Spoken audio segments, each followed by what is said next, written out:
আদায় করলে আমার আল্লাহ ঘোষণা করে দিয়েছেন 8টি জান্নাতের দরজা আমি আল্লাহ খুলে দিলাম।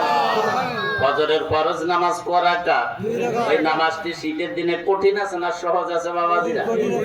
মুসলমান ভাইরা কাল লাগা ফজরের ফরজ নামাজকে আদায় করার জন্য ঘুম থেকে উঠে যাই নামাজের পাটিতে দাঁড়িয়ে সূরা ফাতিহার প্রথম আয়াত পড়ে ফেলবা আলহামদুলিল্লাহি রাব্বিল আলামিন দ্বিতীয় আয়াত পড়ার আগে আমার আল্লাহ ফেরেশতাদের কাছে আরজ করবে, হ্যাঁ ফেরেশতারা তোমরা শুনে রেখো, আমার বান্দা অথবা বান্দি ফজরের ফরজ নামাজকে আদায় করার জন্য ঘুম থেকে উঠে যায় নামাজের পাটিতে দাঁড়িয়ে সূরা ফাতিহার প্রথম আয়াত পড়ে ফেলেছে।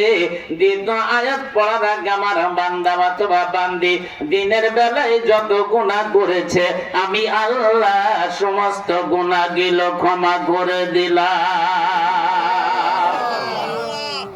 বান্দা অথবা বান্দি প্রথম রাকাত শেষ করে দ্বিতীয় রাকাতে দাঁড়িয়ে যায়, সূরা ফাতিহা পড়ে, অন্য সূরা মিলিয়ে রুকু করে সিজদা করে, তার সাথে দুরূদ শরীফ দুই মাসুরা পড়িয়া ডান দিকে সালাম ফিরিয়ে দেয়। বাম দিকে সালাম ফিরানোর আগে আমার আল্লাহ ফেরেশতাদের কাছে আরজ করে, হ্যাঁ ফেরেশতারা তোমরা শুনে রেখো, আমার বান্দা অথবা বান্দি ফজরের ফরজ নামাজ শেষ সমাপ্তির পথে করে ফেলেছে, ডান দিকে সালাম ফিরিয়ে দিয়েছেন, বাম দিকে সালাম ফিরানোর আগে আমার বান্দা অথবা বান্দি রাতের বেলায় যত গুনাহ করেছে আমি আল্লাহ সমস্ত গুনাহগুলো ক্ষমা করে দিলাম।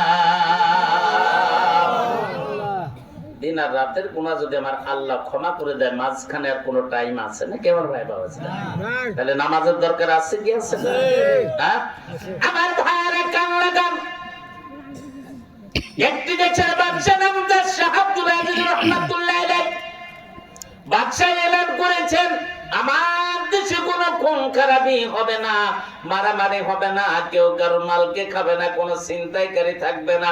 ওই দেশে একজন ভিখারি মহিলা ছিল, বাজার থেকে মহিলাটি ভিক্ষা করে বাসায় এসে গিয়েছেন। খানা পাকানোর জন্য যখন স্টপের কাছে গিয়েছেন, যে দেখে স্টপে কেরোসিন তেল নাই, বুড়িমা দ্বিতীয়বার বাজারে চলে গিয়েছেন, বাজার থেকে কেরোসিন তেল কিনে নিয়ে বুড়িমা বাসায় ফিরে আসছিলেন। রাস্তার মাঝখানে হঠাৎ করে বুড়িমার হাত থেকে তেলের পাত্রটি পড়ে গিয়েছে, পড়া মাত্রই মাটিতে তেল ওখানে চুষে খেয়ে নিয়েছে। বুড়িমা ওখানে আধা ঘন্টা ধরে কান্নাকাটি করলো। মাটি বাদশা এলান করেছেন তার দেশে